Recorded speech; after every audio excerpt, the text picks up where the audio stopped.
আর একটা বিষয়, যদি সম্বোধন করার ক্ষেত্রে যদি ভুল হয়ে থাকে সেটা আমি অ্যাকনোলেজ করছি, কারণ আমার এই সংসদে আমি আসছি, আমার 27.5 বছর বয়স। সেখানে মাননীয় স্বরাষ্ট্রমন্ত্রী যখন সংসদে এসেছেন 1991 সালে, আর আমি জন্ম হয়েছি 1998 সালে।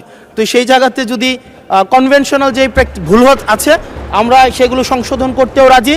আমাদের যখনই আমাদেরকে নোটিশ করবেন আমরা সেটাকে সংশোধন করে নেব। ধন্যবাদ। ধন্যবাদ মাননীয় সদস্য। We are learning every day. ধন্যবাদ মাননীয় স্পিকার।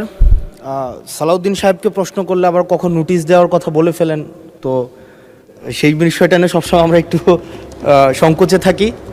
তো আমরা পুলিশ সংস্কার নিয়ে কথা বলছি, পুলিশের সুশৃঙ্খলা নিয়ে কথা বলছি। লাস্ট 1 মাস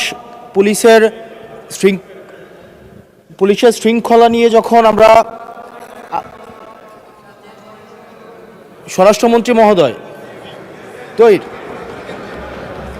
মাননীয় স্পিকার, মাননীয় সদস্য জি বলতে দেন। মাননীয় সদস্য, লেট মি হ্যান্ডেল। মাননীয় সদস্য, আমাদের পার্লামেন্টারি প্রসিডিউরে আমরা যাই। মাননীয় স্পিকার, আমরা যখন পুলিশ সংস্কার নিয়ে কথা বলছি